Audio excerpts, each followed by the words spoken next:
Today we're writing into a story about a quiet Apache man, one who's carried more silence than most men can bear, and a white woman with a brave heart. The kind who keeps on smiling even when the wind turns against her. Two souls from different worlds thrown together in the middle of a mountain snowstorm. Where the cold of the land ain't half as fierce as the loneliness seats them. And somewhere between gun smoke, old scars, and the soft crackle of a cabin fire, they'll find something neither thought they'd ever feel again. Fight and love. So before we saddle up and start this journey, take a moment to hit that like button and subscribe. But only if you truly enjoy the kind of stories I share out here. And don't forget to drop a comment below. Tell me where you're listening from and what time it is, where you are. Always amazes me how folks from all across the world can gather around the same story like a campfire that never goes out. And now let's ride back to the year 1882 into the wild mountains of northern New Mexico where the snow lay so thick it seemed the whole world had stopped breathing. There in the heart of that storm, two strangers would cross paths and change each other's lives forever. The storm had been building since dawn. Wind came down off the high ridges in long moaning breaths, sweeping fine powder across the wagon road that cut through the red mesa foothills. The mountains stood dark and clothed, their shoulders draped in snow, their gulches filled with ice. For 3 days, the sky had not shown a single patch of blue. Nora Whitfield pulled her wool scarf higher and squinted against the flurries that stung her cheeks. The wagon lurched. Again, one wheel catching in the ruts. The driver, an old freighter named Tom Birch, spat into the wind and muttered, "Another mile and we'll make the ridge." After that, the trail drops easy. Nora nodded, though she could barely hear him. Her fingers were numb, even inside her gloves. She clutched the sketchbook in her lap, as if it were something alive. Pages full of charcoal sketches, the mesa, the canyons, the faces she'd met along the Santa Fe Trail, her record of a world she had chased westward, searching for something she couldn't quite name. Her parents were gone, Boston long behind her. The West was supposed to be a new beginning, a place wide enough for sad silence to start feeling like peace. The wind sharpened. Snow came heavier now, whipping sideways. The lead horse reared and snorted, half blind from the drift. Tom shouted, snapping the reins. "Keep her steady." The sound that came next wasn't thunder. It was deeper an echo that rolled through the ground.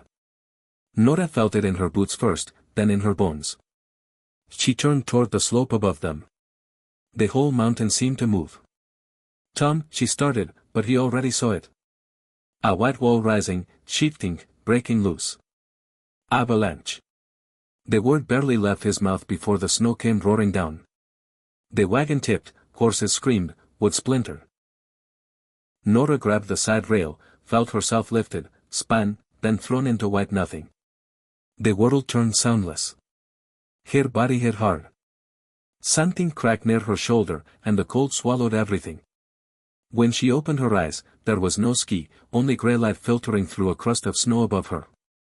She tried to move. Pain lanced down her arm. The air was thin, icy, and tasted of pine.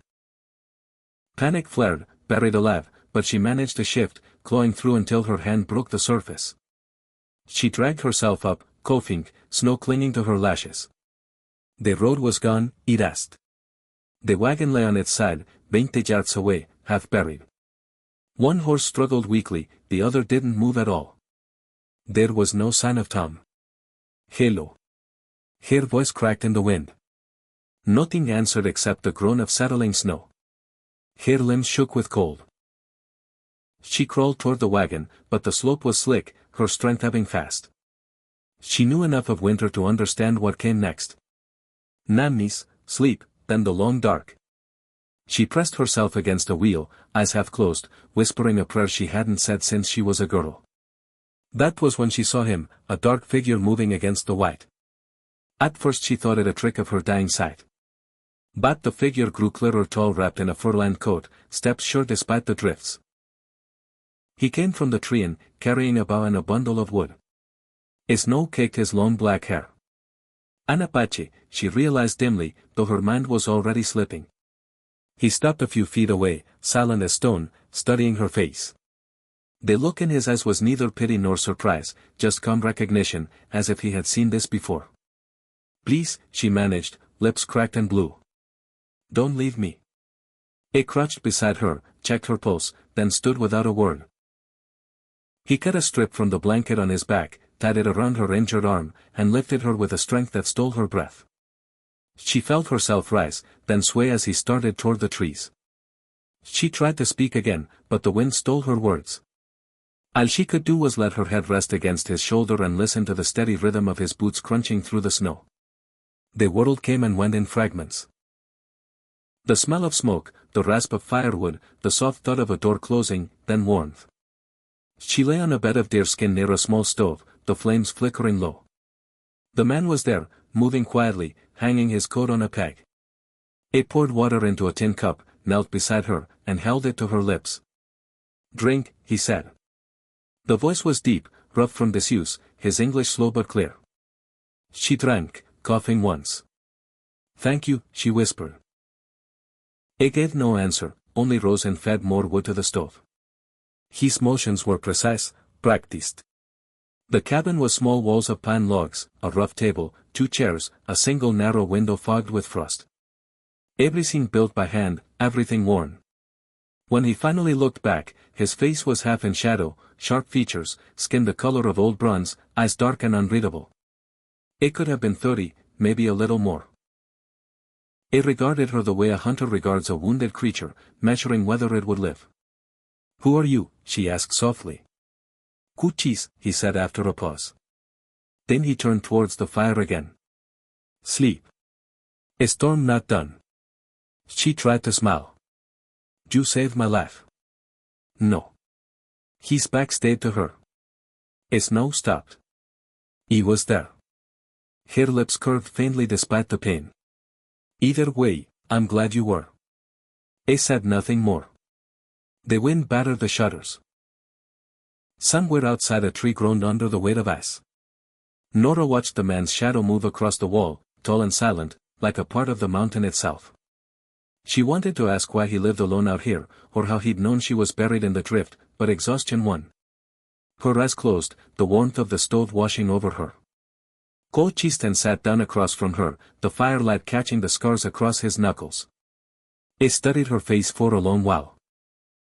This pale stranger from the east, small and fragile against the wild.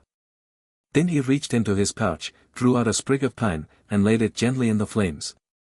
The smoke curled upward, thin and blue. In his tongue, he murmured. "For those the snow has taken."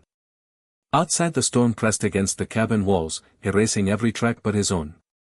When Nora awoke again, the light had changed. The fire still burned low, throwing soft amber across the log walls. Her injured arm ached, stiff under the rough bandage, but her body was warm, wrapped in a blanket that smelled faintly of smoke and pine. For a moment, she couldn't remember where she was.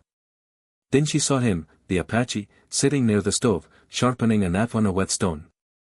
Each motion was slow, deliberate, the sound steady as a heartbeat. She cleared her throat. "You've been sitting there all night." His eyes lifted once, then fell back to the blade. "A storm not done." The English came clipped, accented, but clear enough. Nora pushed herself upright, wincing. "You have a name, don't you?" He didn't look up. "He told you." "Cuchisten," she repeated softly. "It suits you." He gave no reply. Her gaze swept the cabin small, tidy, built with care. A stack of wood along one wall, a set of snares near the door, and a few pieces of stone carving, half finished on the shelf. Outside, the wind still howled, but it sounded farther away, muffled by snow. "How long was I out?" she asked. "2 nights," he said. "You had fever." "Well," she murmured. "You didn't let me die." "That's something." He stood and poured water into a tin cup, handed it to her. "You drink, then go when sun comes. Trail runs east to valley." Nora blinked. "Go in this?" She nodded toward the window where flakes still pressed against the glass. "The snow's up to the eaves." "We melt," he said simply. "You walk, you find road." She laughed softly, incredulous. "You expect me to march off into the wild with one good arm and no horse?" He shrugged. "Your choice." That tone flat, almost dismissive, pricked her temper. You really are a man of many words, aren't you? He glanced at her finally, dark eyes unreadable. Words make wind. Wind does not feed fire. That silenced her for a heartbeat. Still, she wasn't the kind to back down. Maybe not, but silence makes a poor meal, though. He didn't smile, but the corner of his mouth twitched almost. Then he set the knife aside, pulled on his coat, and went to the door. Stay inside. Wolves close when wind slows. Where are you going? To check traps. He stepped out without waiting for an answer. The door shut behind him, leaving her with the whisper of snow against the logs. Nora sighed, pulled the blanket tighter, and studied the cabin again. It felt strange, this pocket of warmth in a world of white. Estrange, though, that she felt no fear. The man had saved her life. She owed him more than she could reap. And yet his distance stung. There was something behind that stoicism, something wounded, heavy, and she wanted to understand it. She found a small pot on the stove, lifted the lid. A thin broth of venison and wild herbs simmered there. She smiled to herself, tore a bit of bread from her pack, and began to eat. The flavor was simple, but good, honest, like everything else in this place. By the time Cochise returned, dusk had fallen again. He brought 2 rabbits and a line of frozen fish. Snow clung to his coat and hair. Without a word, he hung the catch, skinned 1 rabbit with quick, practiced hands, and set it over the fire. Nora watched him work, fascinated. You live here alone? Yes. For how long? He paused. Years. She tilted her head. No family. He looked up sharply, the knife pausing mid-cut. He had the way he said it, past tense final, made her throat tighten. She nodded slowly. I'm sorry. He didn't answer, only went on cutting. The only sound was the hiss of fat on the pan and the soft hum of the wind outside. When they sat to eat, she tried again. I'm Nora Whitfield. I suppose introductions are late, but thank you, Emerita. He glanced at her as though weighing the need to respond. Finally, Nora, he repeated, testing the sound. Strange name. Not where I come from. Boston, he said. It wasn't a question. Her eyes widened. You know Boston. He shook his head.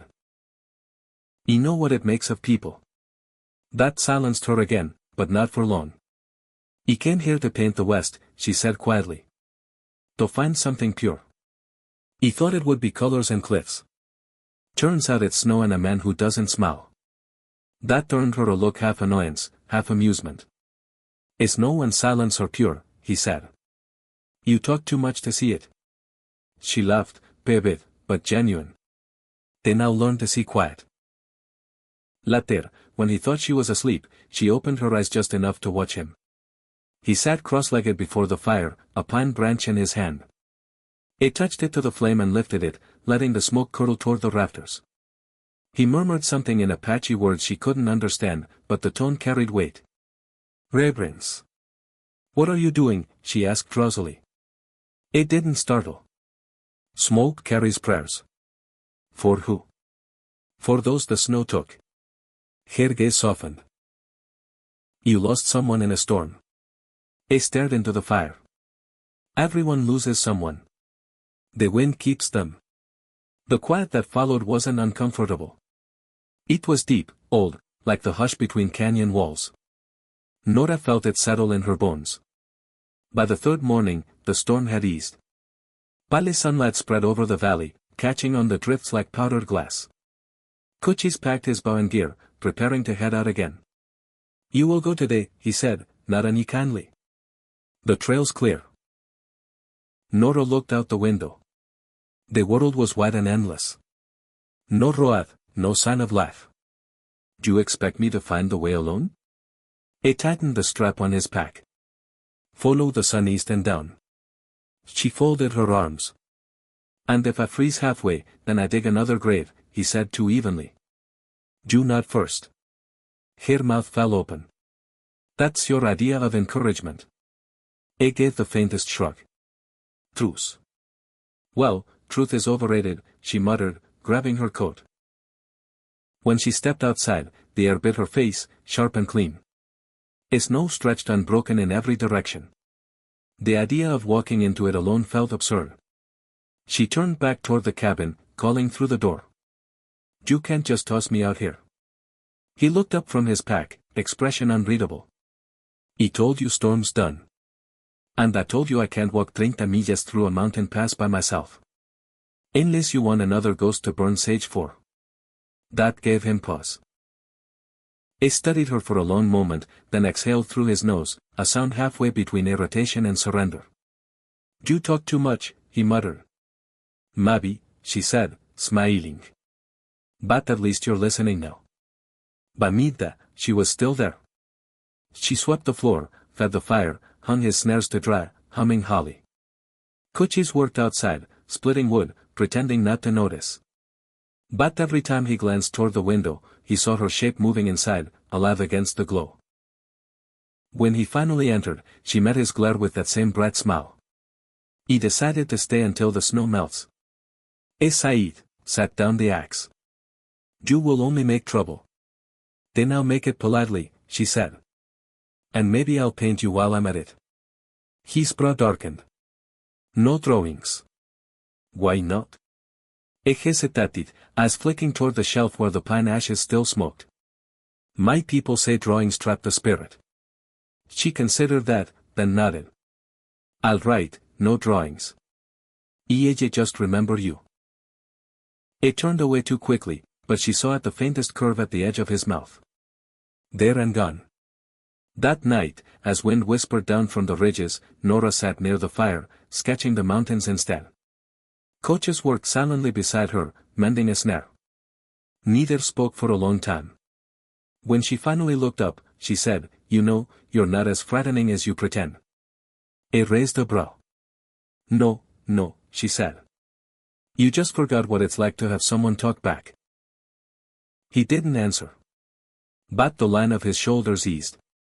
Outside, the snow gleamed under a pale moon. Inside, the cabin no longer felt like a stranger's place. It felt for the first time like shelter.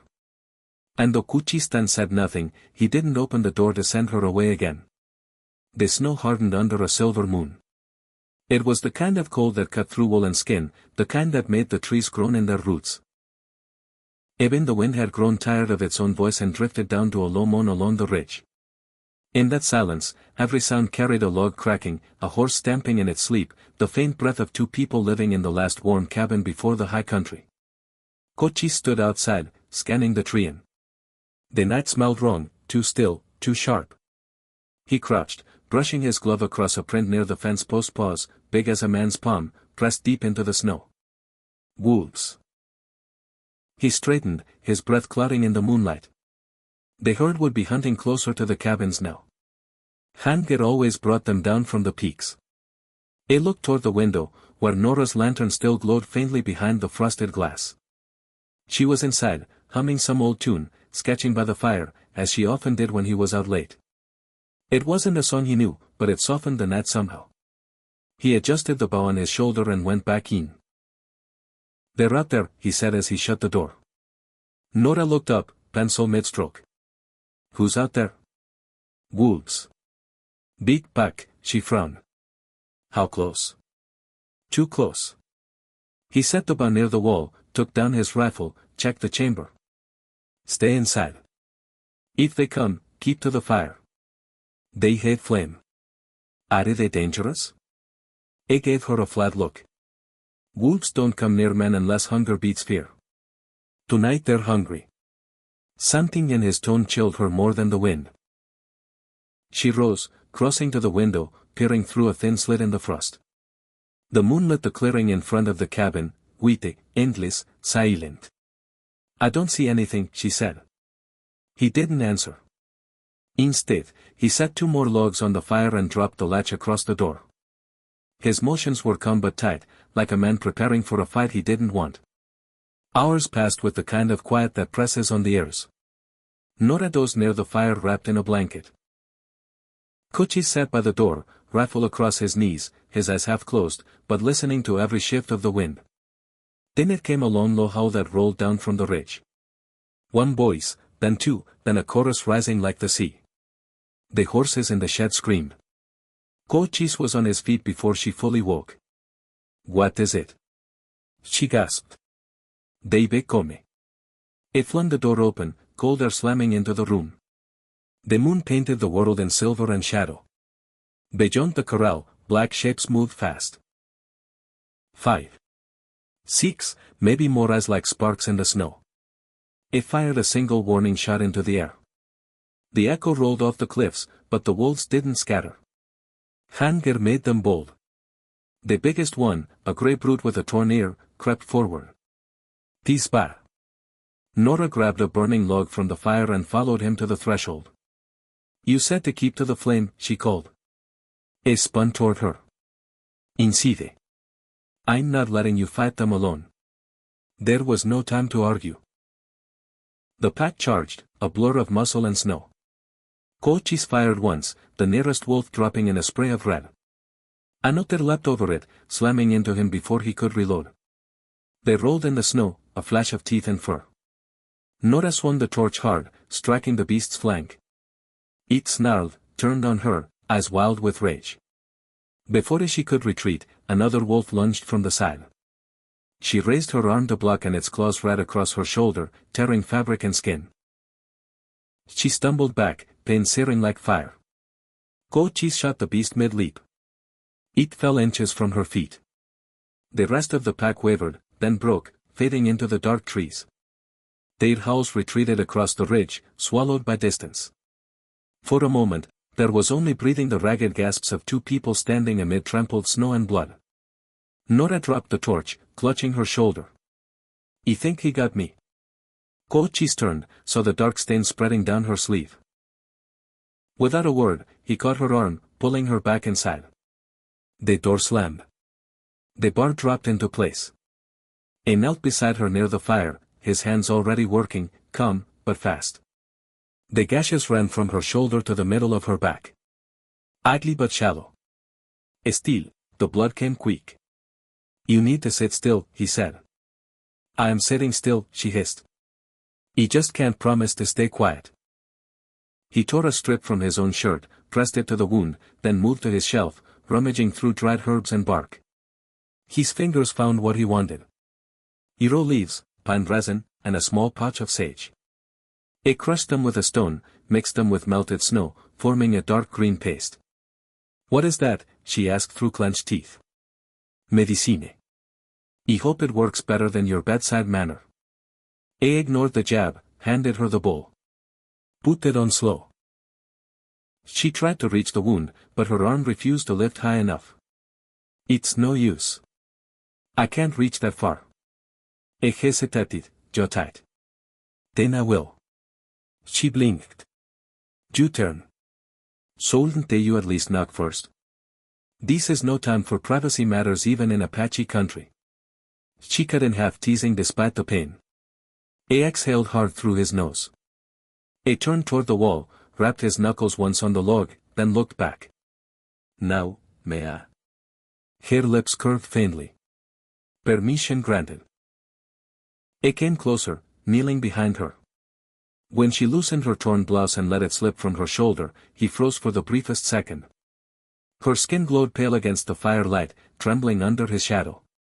He swallowed, dipped 2 fingers into the paste and began to spread it gently along the wound. She flinched.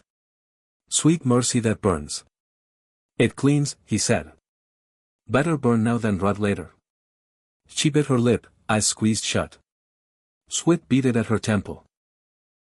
Cochise worked carefully, tracing the gashes with steady hands. He had treated horses, even comrades in battle. But never a woman. "Never like this." "You can scream if it helps," he murmured. "Or bite." "Bite what?" He offered his wrist. "Bit their teeth on me then tongue on pride." Her eyes snapped open. "You can't be serious." Emit her gas. "Try." She glared at him, then without warning, sank her teeth into his arm. He didn't flinch, only grunted once, half in pain, half in disbelief. When she pulled back, she was laughing through tears. Satisfied, he looked down at the red mark on his skin, then at her. For the first time, he smiled small, quiet, real. Now we're even, he said. By the time he finished bandaging her, the fire had burned low. Nora lay back on the furs, exhaustion pulling at her eyelids. You should rest, he said softly. You'll keep watch, she murmured. Yes. She caught his hand before he could move away. Thank you.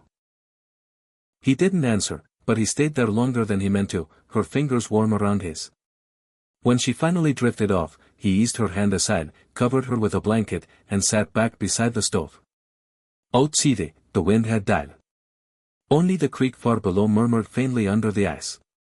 He fed a pine branch to the fire, watching the tucks rise. The scent filled the room sharp, cleansing in Apache. He whispered, "May the spirits guard the brave." His eyes lingered on her sleeping face. The stubbornness, the courage, the way she had stood between him and death. It twisted something deep inside him. For years, he had lived believing kindness was a weakness. Now, he wasn't so sure. The wolves were gone, but he felt their echo inside him still. That raw, dangerous hunger that had nothing to do with flesh and everything to do with being alive again. When dawn crept pale through the shutters, he was still awake, still watching the woman who wouldn't leave. The snow softened with the days that followed. Morning light came weak and pale through the cracks in the shutters, but the worst of the cold had eased. Ice hung from the eaves in long glass teeth, dripping slow and steady. Inside, the cabin carried a different kind of quiet, now warmer, heavier, shared. Nora's shoulder had begun to heal, though she moved stiffly. Each morning, Koshis changed her bandage with careful hands. He never said much, but his touch was gentler than she expected from a man who had lived half his life among stone and snow. Does it hurt? They asked. Chide smiled through a wheeze. Only when I breathe. Then breathe less, he'd reply, deadpan. And she'd laugh because she knew he meant the opposite. By the third morning, she could lift her arm again. She sat near the stove, trying to sketch with her good hand. He watched from the table, sharpening his knife as always. What are you drawing? He asked without looking up. The fire, she said. It keeps changing. I'm trying to catch the shape before it's gone. Fide has no shape. Exactly, she said. That's why it's beautiful. He glanced at her then, eyes glinting in the lamplight. My people say fire remembers everything it burns. That's why you must never stare into it too long. She smiled faintly. And what happens if you do? It stares back. Later that day, he went to check his traps. She followed, bundled in a thick coat he had lent her. The air was crisp. The snow crusted hard enough to walk on. The valley below glittered like powdered glass. You shouldn't walk far, he warned. You shouldn't tell me what to do, she countered. Saif. But there was no anger in it. They walked in silence for a while, the sound of boots crunching snow between them. When he stopped to reset a snare, she crouched beside him, watching how his fingers worked the loop of sinew and branch. Who taught you this? She asked. My father. Was he a trapper? A native. A hunter, a maker of stone tools. He said the land gives all things if you listen right. Do you still listen? He hesitated. I try. The land stopped answering when the soldiers came. She fell quiet, sensing the weight of it. The air seemed to hold its breath between them. Finally, she said softly. I'm sorry. For what? For what was done to your people? For what men like mine brought here? He looked at her sharply. You did not bring them. No, she said, but I carry their shadow. He didn't reply, but as they walked back, he slowed his pace so she wouldn't fall behind. That night, the storm returned a softer one. I'll hush and whisper. They sat by the fire, close enough for their shoulders to touch. Nora was sketching again. This steamy, not the flames, but the curve of the mountain seen through the window. Boston must be far from this, he said suddenly. It is, she said. Too far to feel real anymore.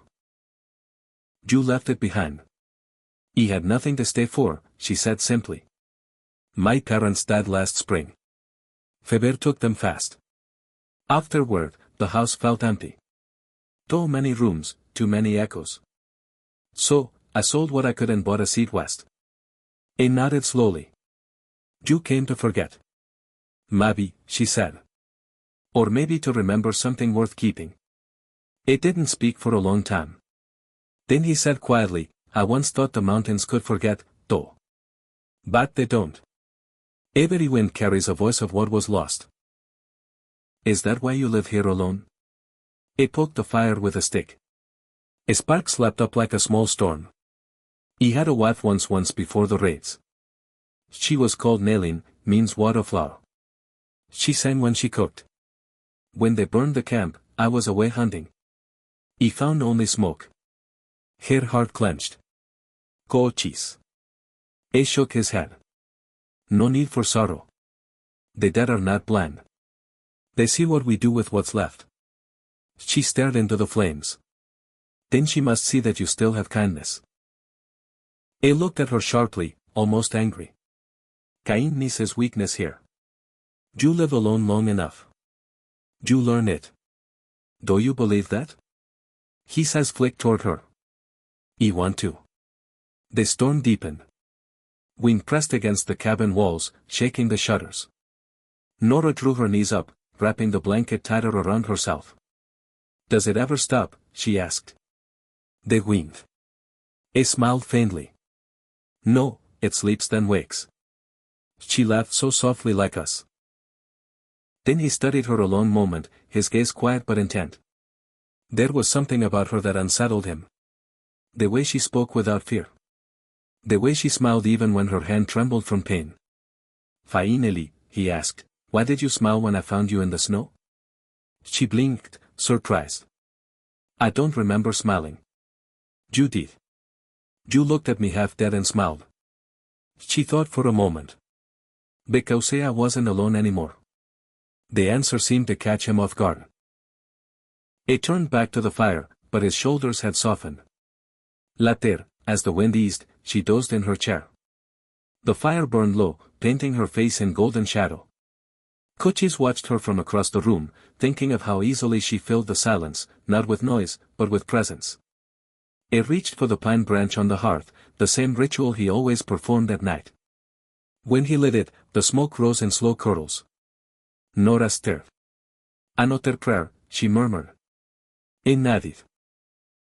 For the wolves, her brow furrowed. You pray for the ones that tried to kill us. They were hungry, he said simply. Hunger makes enemies of everyone.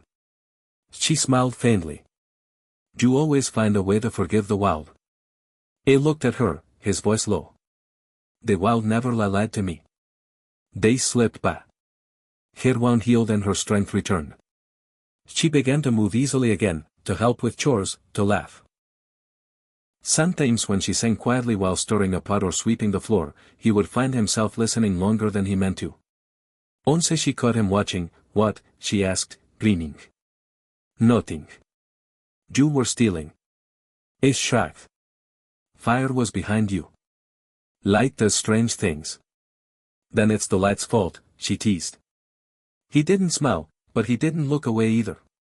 That evening, she asked, do you hate all white people, Cochise? He hesitated. I hate what they bring. And what do they bring? Change, always change. The earth does not rest because of them. She tilted her head. And if one of them stayed quietly without harm, he looked at her then, the firelight catching in his darky cheeses. She would still be changed. She met his gaze without flinching. Then maybe not all change is bad. The stretched, filled only by the crackle of wood. Finally, he said, you speak like someone who believes she can mend a mountain. She smiled. No, just hearts. That drew a breath of laughter from him. Quiet, disbelieving, but real. You are foolish. Probably, she said, eyes bright. But it's working. When she went to bed that night, he remained by the fire. The flames had burned low, leaving a bed of glowing coals. He watched them pulse and fade like the rhythm of something alive. He realized he was no longer afraid of the quiet. It no longer reminded him of loss. It reminded him of her. When Nora woke before dawn, she found him asleep in the chair, his head tilted toward the stove, the pine smoke curling around him like a ghost that had finally found rest. She stood there for a long moment, studying the lines of his face, the scar along his jaw, the rough hand that had kept her alive. Then she whispered softly, as if to herself, "You're not made of stone after all." Outside the first bird of spring cried somewhere beyond the trees, thin and far away. The wind carried it down the valley, and for the first time since the avalanche, the sound didn't feel like morning. It felt like something beginning. The thaw came slow to Red Mesa. Each morning, the snow sank lower into itself, whispering as it melted. The creek, once silent beneath its glass lid of ice, began to murmur again. The air smelled faintly of wet pine and earth coming awake. Nora loved that sound, the slow breaking of winter's grip. It made her want to breathe deeper, to believe the world could start over. She swept the cabin floor while Cochise mended a saddle strap outside. His sleeves rolled up, the scar on his forearm catching the light. They worked without words. The silence between them no longer felt like distance. Every so often, she'd catch him watching her from the doorway. Once, when their eyes met, neither looked away. It wasn't a bold gaze, but it said enough. They had grown used to each other's presence enough to forget how strange that was. That afternoon, the stillness broke. A horse's whinny carried across the clearing, sharp and unfamiliar. Cochise rose fast and on his nath. A rider was coming up the slope from the south, coat flapping, horse slick with sweat.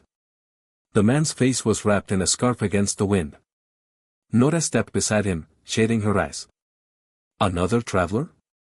"Too early for traders," he said. "Too alone for a trapper." The rider spotted the cabin, lifted a hand in greeting. Cochise's jaw tightened. "Stay here," he said, and went to meet him. Nora ignored that and followed. When the stranger dismounted, he gave a wide grin. "Hell of a surprise finding smoke this high up," he said. His accent thick with Missouri dust. "Name is Wade Harper. Been tracking a bull elk storm drove me clean off the trail. Mind if I thaw out a spell?" Go studied him in silence. His eyes moved from the man's rifle to the bulge under his coat where another pistol sat. Nora stepped forward. "You're welcome to come in, Mr. Harper. We have a fire still going." Coi's stare flicked to her, sharp as flint. But Wade only tipped his hat, flashing yellow teeth. "Mighty kind of you, miss." Inside, the air grew tight. Wade thought his hands by the stove, talking like a man who loved the sound of his own voice. "Didn't expect to find a lady up here, let alone one from back east." "You from the city?" "Boston," she said. "He came west to paint." He let out a low whistle. "Fancy that. Never met a lady artist. You got great writing country like this." His gaze slid toward Cochise. "And you friend, you her guide." Cochise said nothing. Nora saw his fingers tighten on the edge of the table. "I'm her friend," she said quickly. "He saved my life in the storm." Woody's eyes narrowed slightly. "That's so. Folks down at Fort Smith been talking about a woman gone missing from a mail wagon 2 months back. Thought maybe she froze. Guess they were wrong." Nora stiffened. "You been to Fort Smith?" "Passed through last week. Said he'd put up notice as reward for word of the lady. Guess that'd be you." He smiled, but it didn't reach his eyes. 10 pesos for anyone who brings her in safe." Cochise gas hardened. 10 pesos to sell a soul. Wade chuckled. "Don't get riled, Chief." He meant no insult. "Used business." "Then your business is finished," Cochise said coldly. "You leave before dark." "Now hold on," Wade said, raising his hands. "Didn't they mean harm? Ella ride come morning. No sense risking another night in that wind." Nora looked between them, uneasy. "Let him stay," she whispered to Cochise. "It's just passing through." He glared at her. "Men like him don't pass. They take." She frowned. "Not everyone's a thief." It turned away, muttering something in Apache. She caught only one word: stupid. Dinner was strained silence. Wade talked enough for all three, spinning tales of saloons and card games, and the new railroad slicing through Kansas like a silver snake. Nora listened politely, though her eyes often drifted to Cochise, who ate in silence, his every muscle tight. When Wade excused himself to fetch something from his saddle bag, she turned on Cochise. You were rude. Bitter rude and blind. It's just a man, not an enemy. He leaned close, his voice low and hard. Do you think you see kindness because he smiles? But his eyes count everything. Your coat, your pack, this cabin. He sees what he can use. She bristled. You judge everyone like that. He judged to stay alive. Maybe living's more than just surviving. His jaw clenched. Not out here. He pushed back from the table and went outside. The door slammed, leaving her staring after him, furious and heartsore. WDA returned minutes later, glancing toward the door. Your friend got a temper. Is cautious, Nora said. Cautious, eh? That's what they call it when a man looks ready to slit throats? He laughed. But there was an edge beneath it. You sure you're not here against your will? Her head snapped up. Excuse me? Would not be the first time a red man took a white woman up country? Her face went cold. Is not that kind of man. Is shrugged. Maybe, maybe not. But I seen the look in his eyes. He's got claim on you, don't he? Get out, she said, her voice shaking. He held up both hands. Easy, miss. He was just asking. The door banged open. Coach stood there, snow in his hair, eyes burning like coals. You talk too much, he said, stepping inside. WD's hand went toward his pistol, but not fast enough. Cochise crossed the space in two strides, slammed the man's arm aside, and wrenched the weapon free. The barrel clattered to the floor. Enough. Nora shouted. Stop it. Cochise froze, his breath harsh, his hand still gripping Wade's collar. The hunter's face had gone pale. Crazy bastard. Leave, Cochise said, shoving him toward the door. Now. Wade backed away, muttering curses. Fine, but you'll regret it when the law comes looking. He stumbled into the snow, mounted his horse, and rode into the dark. When the echo of hooves faded, Nora turned on Cochise. What were you thinking? He would have sold you. You don't know that. He know his kind. She trembled, more from anger than fear. You can't treat everyone like an enemy, Cochise. Not everyone wants to hurt you. He looked at her, face unreadable. He treated one man as brother once. He led soldiers to my people. When I came home, all I found was ash. His voice cracked just once. That's how I know. Her anger wilted, replaced by something gentler. I'm sorry. He turned away. You should be. You invited him in. She flinched. He was trying to be decent. Decent will kill you here. The words cut deep. Tears burned behind her eyes, but she refused to let them fall. If kindness is weakness, then maybe I'm weak. He didn't answer. She grabbed her coat and pushed past him out into the night. The wind was sharp, carrying the scent of cedar and meltwater. She walked until the cabin was a dim glow behind her. The moon hung low, veiled in cloud. Her wounded shoulder throbbed with the cold, but she didn't care. All she could think of was the way his voice had sounded like something breaking. She heard him before she saw him, his boots crunching in the snow. You'll freeze, he said quietly behind her. Maybe I will, she whispered. You seem to think I'm too stupid to know better. He stepped closer. I said you'd die, not that you were stupid. Then say what you mean. He hesitated, breath misting between them. Man, his voice faltered. Man, if you die, I'll have no one left to hate. She turned, eyes wide, the anger drained from her face, replaced by something sold. Is that what this is? Hot. His hand lifted, hovered near her cheek. Then fell. I don't know what it is.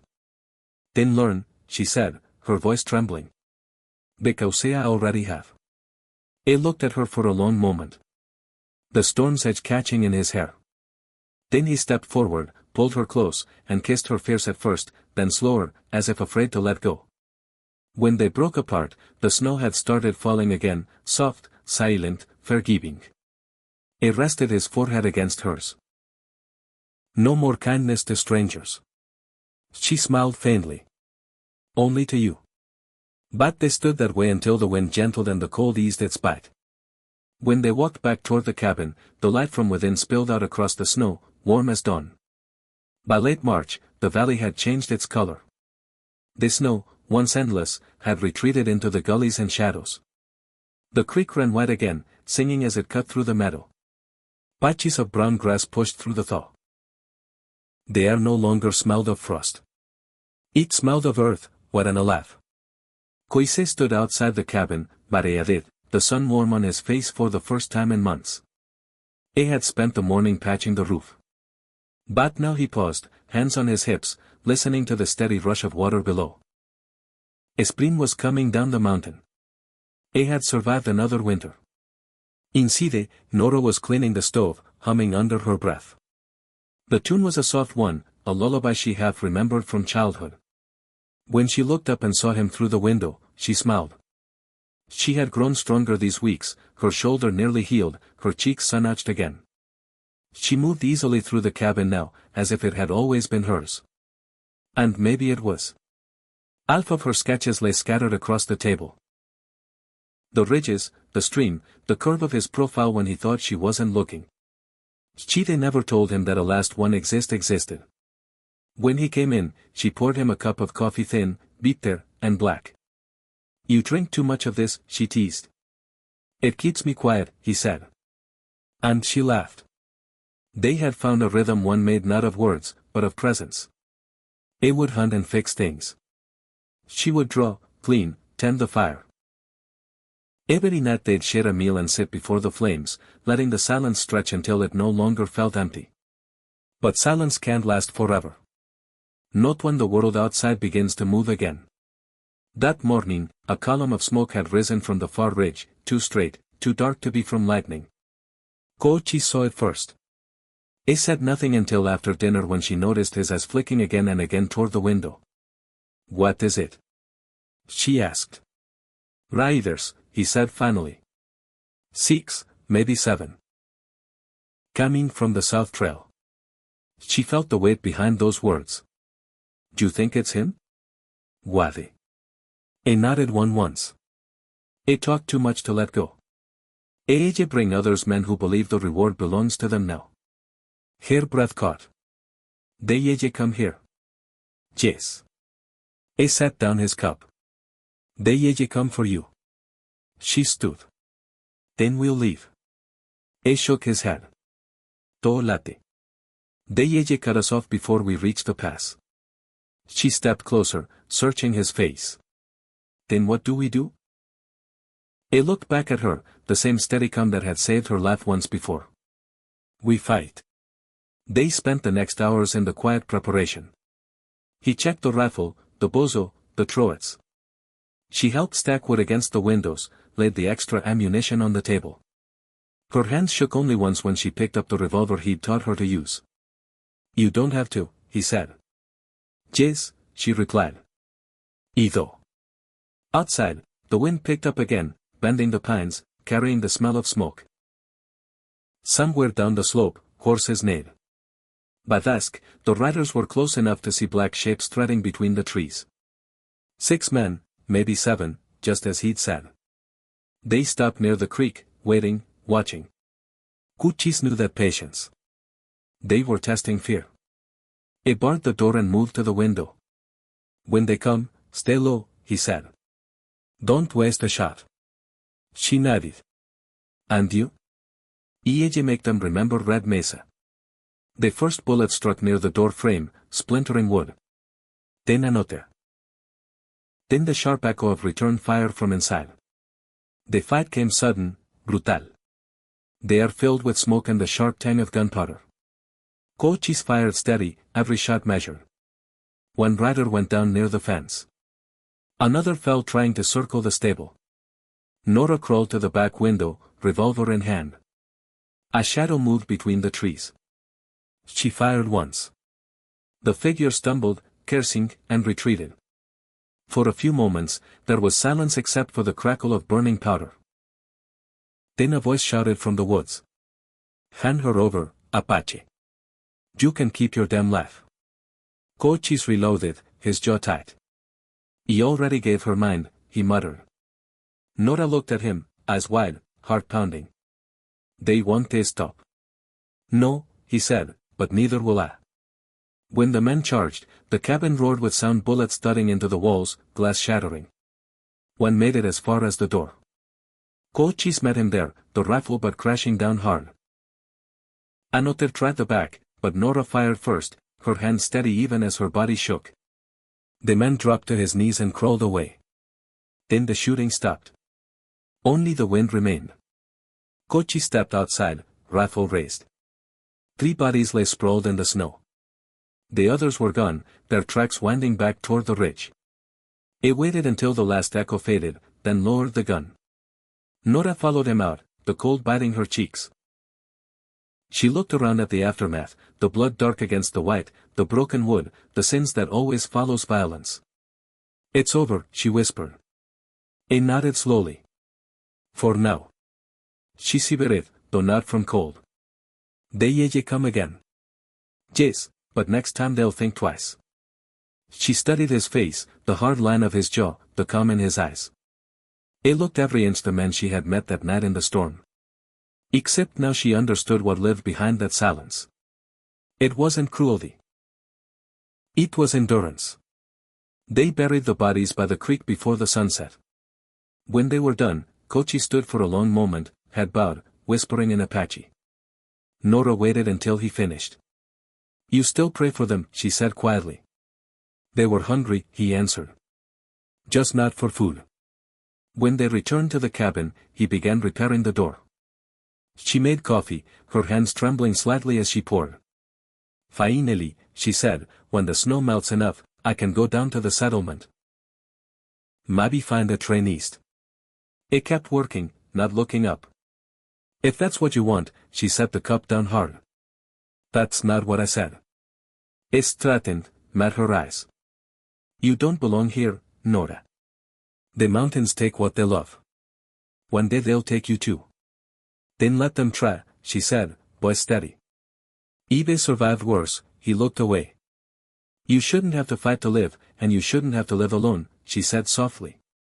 The silence that followed was thick as smoke. "Finally," he said.